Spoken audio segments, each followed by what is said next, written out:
Bonjour à tous. Aujourd'hui, j'inaugure une nouvelle rubrique que je vais appeler l'inconnu des plateformes. J'ai pas trouvé de titre plus joli, mais il me semble que c'est bien résumé. Je vous explique.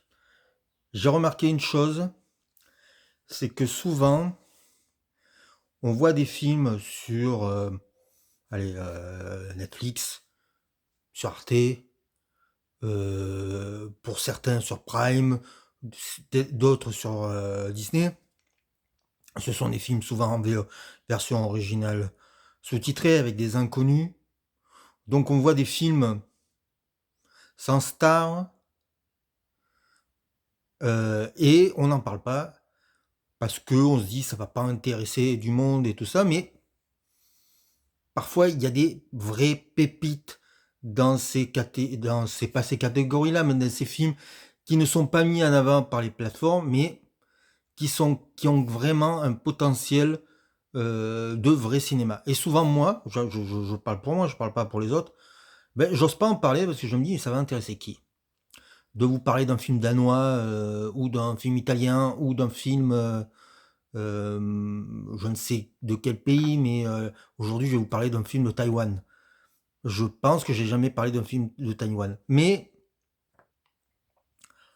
euh, on moi personnellement je fais ça parce que je me dis il y a tellement de choses à parler, pourquoi de films complètement inconnus? Et en fait, je me dis, bah, c'est peut-être aussi, pas mon job, je ne vis pas de ça, mais c'est aussi beaucoup plus intéressant justement de mettre en lumière ce genre de film, parce que personne ne le fera et que si je convainc une seule personne, j'ai réussi ma mission. Et je vais vous parler des fois de films que personne ne parle, qui passent à l'as parce que pas de star, pas de réalisateur connu, parfois parce que pas de cinéma de genre ou multigenre. Et donc on ne sait pas dans quelle case les mettre, et donc du coup ben, on n'en parle pas et c'est bien dommage. Je fais ça parce que l'année dernière, mon film préféré est un film japonais dont personne n'a parlé. Et je me suis dit, mais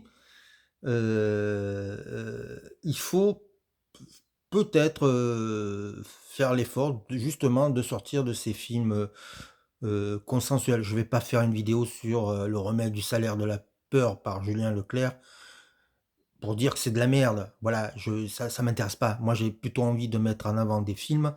Et donc aujourd'hui, je vais mettre en avant un film dont personne ne parle.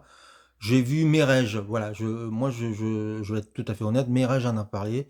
Merege est un youtubeur très sympathique et il a fait une vidéo où il l'a mis en avant et il avait raison. Je fais cette vidéo aussi là parce que, étonnamment, j'ai fouillé ça fait une semaine que je fouille dans la plateforme Netflix, mais sur Arte aussi, et j'ai vu des films incroyablement beaux venus de pays dont j'ai tendance peut-être pas à regarder ou avec des acteurs inconnus, tout ça. Et donc je me suis dit, allez, on va tenter. J'espère que ça va vous plaire. Et puis on verra bien. Alors aujourd'hui, on va commencer par un film de Taïwan. Donc je m'attaque avec des mots étrangers qui vont être difficilement prononçables pour moi, mais c'est pas grave. Et on va parler de The Pig, The Snake and the Pigeon de Wong Ching-po avec Ethan Rowan. Alors, Wong Ching-po, c'est un réalisateur venu de Hong Kong. Et je pense qu'il ne pouvait plus faire ce qu'il voulait là-bas, donc il s'est expatrié à Taïwan et donc il propose un polar. Ne vous attendez pas à un gros film d'action. C'est un mélange de polar, de mélodrame, de comédie et, euh, et de film politique. Donc c'est l'histoire d'un tueur très arrogant qui se rend compte un jour qu'il est malade, que il est condamné Si je me rappelle bien, il lui reste 6 mois à vivre, un truc comme ça. Et il décide de se livrer à la police et quand il se livre à la police, il se rend compte qu'il n'est plus l'homme le plus recherché de Taïwan. Il y a 2 hommes devant lui et là, ça lui donne un peu l'envie de redevenir le premier et il va décider de les tuer.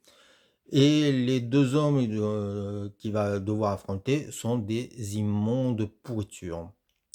Donc, on pourrait dire un mélange de gunfight, de thriller, assez classique comme on en a déjà vu, façon, Le Samouraï de Melville ou le Killer de The Killer de, John Woo, mais, de notre époque. C'est-à-dire, on est aussi dans, ce qu'a fait, David Fincher avec le Killer avec, Michael Fassbinder, c'est-à-dire quelque chose de beaucoup plus actuel, de moderniser ce genre qui est un film noir, hein. Et donc, il va y apporter à un moment donné, le film, fonctionne par séquence. Donc on a une partie, polar, simple et puis petit à petit, ça va déraper vers presque le film d'horreur. Puisqu'à un moment donné, un des hommes qu'il doit tuer est devenu le gourou d'une secte, assez, flippante et ça va donner, 40 minutes assez anthologiques, je dois le dire. Du pur cinéma comme, moi j'en avais, longtemps vu. C'est-à-dire, une scène qui ose beaucoup de choses et qui, est assez flippante, voilà. Alors, la maîtrise de la réalisation est incroyable. Comme je vous disais, c'est un film multigenre parce que, on passe d'une émotion en l'autre en se laissant faire, en se laissant porter et le réalisateur fait ça, sans y aller au forceps. C'est pour ça que ce film-là est assez beau. Et puis il y a un acteur, si je l'ai bien, prononcé, Ethan Rowan, c'est qu'il est d'un charisme, d'une beauté absolue. Je crois que c'est un chanteur ou un truc comme ça, et qui, là s'abîme, parce qu'il a une coupe de cheveux improbable à un moment donné, pour et va au bout de son rôle et ça donne un film formidable. Film d'action avec des scènes d'action, pardon, pas un film d'action, avec des scènes d'action. La première scène est assez folle. C'est une course-poursuite dans les rues, complètement démente et puis après il y a une scène, dans cette secte qui est assez, incroyable.